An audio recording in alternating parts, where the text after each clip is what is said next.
Hello everyone, কেমন আছেন সবাই? এটা হলো আমার চিটাগং ট্যুরের লাস্ট ব্লগ। সো এটা হলো ডে 3-তে আমরা সকালবেলা উঠে বের হয়ে গেছি। সো আমরা একটু বেসটা মানে এয়ারফোর্স বেসটা একটু ঘুরে দেখব, আর হলো আশেপাশের তারপর হলো আমরা শহরে যাব।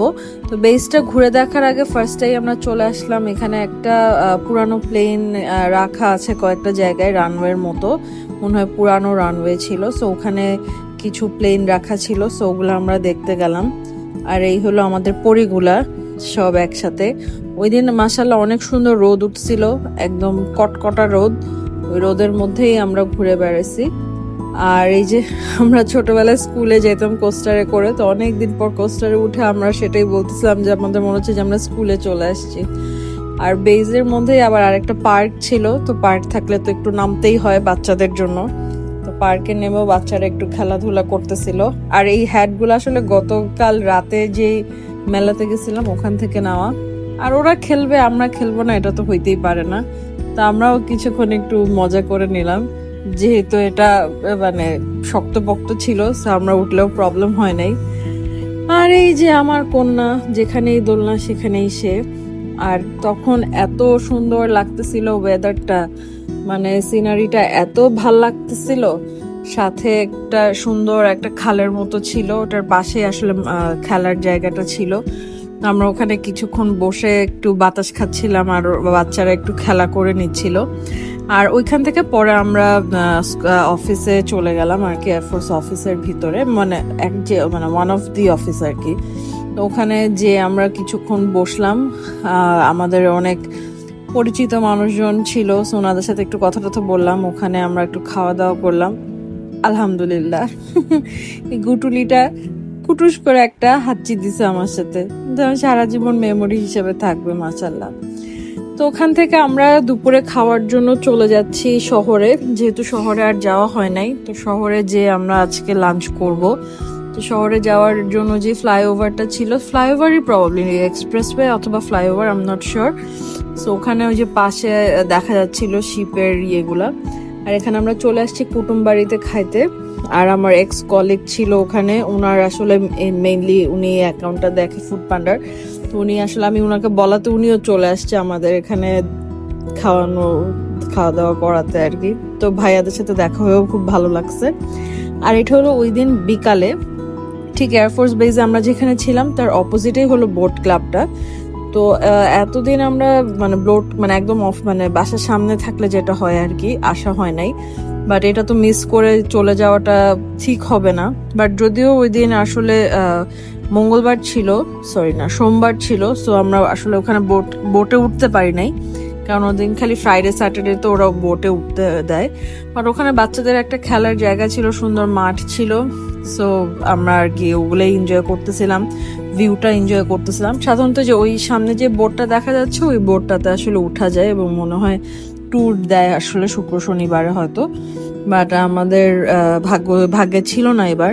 ইনশাল্লাহ নেক্সট টাইম কখনো গেলে চেষ্টা করব ঘুরে দেখার। আর এটা হলো তো বিকাল, একদম সন্ধ্যা সন্ধ্যা হয়ে যাচ্ছে ওই টাইমটা। খুবই সুন্দর লাগতেছিল ওয়েদারটা, আর খুবই সুন্দর লাগতেছিল ভিউটা। এরকম ভিউ মানে এখন আমি যখন এডিট করতেছি তখন আমার বা ভয়েস ওভার দিচ্ছি তখন আমার খারাপ লাগতেছে যে আল্লাহ এরকম সুন্দর জায়গা থেকে রেখে চলে আসা লাগছে আর কি। আর এখানে এই যে মাংকি আমার মেয়ে, তারা দুইজন মিলে এখানে উঠতে পারতেছে না। তো ফারহান যে আবার ওদের দুইজনকে হেল্প করতেছিল যে কিভাবে উঠতে হয়। আর সেদিনও ওরা আবার ম্যাচিং ড্রেস পরে আসছে। ও আচ্ছা, বোট ক্লাবের পাশেই হলো রানওয়ে, মানে যেই চিটাগং এর রানওয়েটা, এয়ারপোর্টটা। তো ওখান থেকে একদম প্লেন দেখা যায় যে ওটার উপর দিয়েই নামে। তো দেখতেও খুব মজা লাগে আর কি। আর আমাদের গুটুলিগুলাকে সব আবার সেম ড্রেস পরানো হয়েছে আজকে। তো ওরাও একটু বললাম একটু পোজ দাও, ওরা ওখানে পোজ দিচ্ছে। ওদের একটা ভিডিও আছে, আমি আলাদা করে পোস্ট করছি, আপনারা ওটা দেখেন, আশা করি ভালো লাগবে। আর এখানে এই যে ওনারা খেলাধুলা করতেছে, সন্ধ্যা হয়ে গেছে কিন্তু তাদেরকে কোনোভাবেই ওখান থেকে আনা যাচ্ছে না। তো আমরা ভাবলাম ঠিক আছে খেলাধুলাই করুক, যেহেতু আমরা ওরকম আর কোনো কাজ ছিল না, আজকেই লাস্ট। আর আমি আর রওনাকে একটু সুন্দর ঢেকি খেলে নিচ্ছি ছোটবেলার মতো। তো আমরা এখানে দুই ফ্রেন্ড খেলা করতেছি, আর এই সাইডে বাকি দুই ফ্রেন্ড খেলা করতেছে। মানে mental age same, physical age same না হইলেও।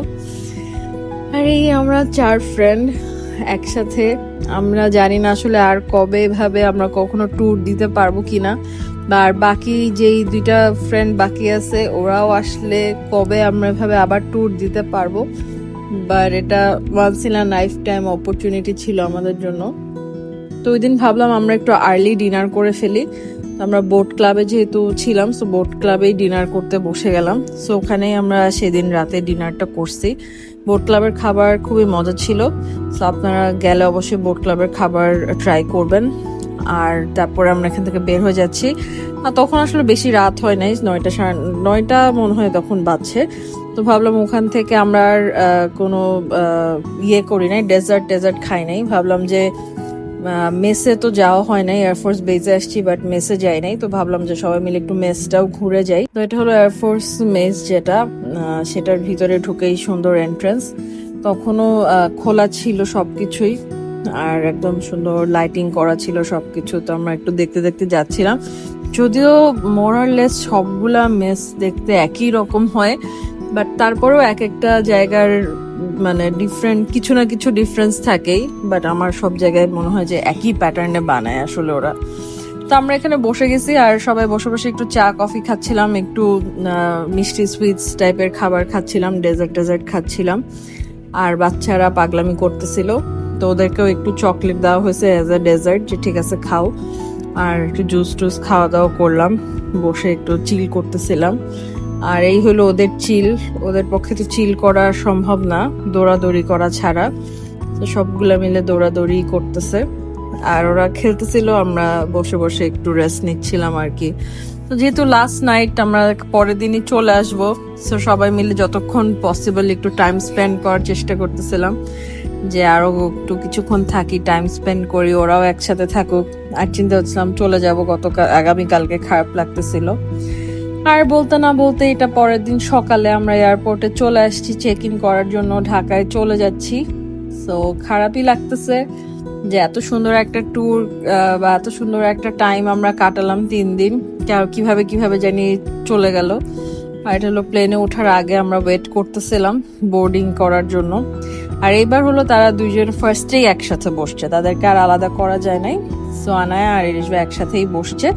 তো তারা একসাথেই, তারা কোনো ভয় ডর কিছুই পায় নাই। আমি জানি না এখনকার বাচ্চারা এত ওভার স্মার্ট কেমনে হয়, ওদের ভয়টা মনে হয় লাগে না। আমরা তো ছোটবেলায় প্লেনে উঠলে মা বাবার কোলে উঠে বসে থাকতাম পারলে, আর এদের দেখে মনে হচ্ছে যে কত নর্মাল, কত ইজি জিনিসগুলা। আর এই যে 3টা একসাথে বসে কুটুর কুটুর কুটুর কুটুর কুটুর কুটুর সারা প্লেন ধরে এগুলাই করছে। আর এই যে তাদেরকে স্যান্ডউইচ দেওয়া হয়েছে আবার, যেহেতু এয়ার এক্সট্রা ছিল, তো তারা মাসালা স্যান্ডউইচ গুলা খাইছে। আর এই যে দেখেন কি সুন্দর সেদিন আকাশটা লাগতেছে।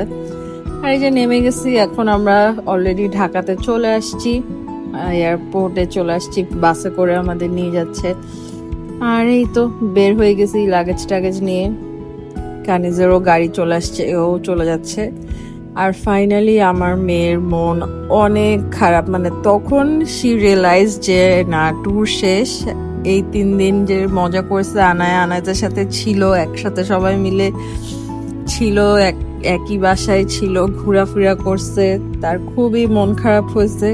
তার চোখ দিয়ে টস টস টস টস করে পানি পড়তেছে যখন ওরা চলে যাচ্ছিল। আসলে এটা আমারও অনেক খারাপ লাগতেছিল, বাট আমি তো আসলে ওর মতো এক্সপ্রেস করতে পারতেছিলাম না, আর আমারও মনে মনে অনেক খারাপ লাগতেছিল। যাক, আলহামদুলিল্লাহ আমরা অনেক ভালো একটা ট্যুর দিলাম। আশা করি সামনে আবার এরকম ফ্রেন্ডদের সাথে ঘোরার একটা সুযোগ পাবো, আল্লাহর কাছে এটাই দোয়া রইল। Bye bye.